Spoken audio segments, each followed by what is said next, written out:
শুকুৰবাৰে গুৱাহাটীৰ গীতানগৰ স্থিত দুৰ্গা মন্দিৰৰ প্ৰাংগণত অনুষ্ঠিত কৰা হয় গ্ৰন্থ উন্মোচন সভা। এই গ্ৰন্থ উন্মোচন সভাত ইঞ্জিনিয়াৰ তথা লিখক তৰুণ চন্দ্ৰ ডেকাৰ ৰচিত দুখনকৈ গ্ৰন্থ উন্মোচন কৰা হয়। মেট্ৰিক পাছ কৰাৰ পিছত কোনোমতে এযোৰ জোতা কিনিলো, সেইটো 7 দিনমান টেবুলৰ ওপৰত থৈ দিছিল লেতেৰা নহওক বুলি, ধূপ ধুনাই দিব গৈছিলো।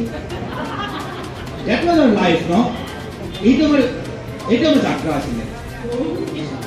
বনাই দিছিলে আৰু তেখেতৰ গাঁৱত তেখেতৰ স্কুল আৰু বেলেগ বেলেগ বহুতো কিবাকিবি কৰি দিছে, সেইখিনি আপোনালোকে অৱগত হৈছে ইতিমধ্যে।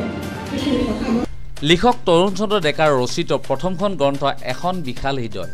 গ্ৰন্থখনি উন্মোচন কৰে দৈনিক অসমৰ সম্পাদক তথা প্ৰাক্তন উপাচাৰ্য ডক্টৰ হিতেশ ডেকা আৰু দ্বিতীয়খন গ্ৰন্থ একোকি অনুভৱৰ উন্মেষ। গ্ৰন্থখন উন্মোচন কৰে জলসিঞ্চন বিভাগৰ অসমৰ অৱসৰপ্ৰাপ্ত সচিব অমূল্য চন্দ্ৰ দাসে।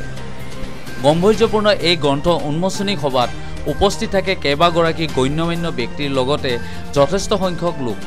উন্মোচন কৰিছে ডক্টৰ হিতেশ ডেকা, আমাৰ বৰ্তমান দৈনিক অসম কাকতৰ মুখ্য সম্পাদক, আৰু আগতে তেখেতে কৃষ্ণকান্ত সন্দিকৈ বিশ্ববিদ্যালয়ৰ উপাচাৰ্য আছিল। তেখেতে উন্মোচন কৰিছে আৰু মোৰ আনখন গ্ৰন্থ একোকি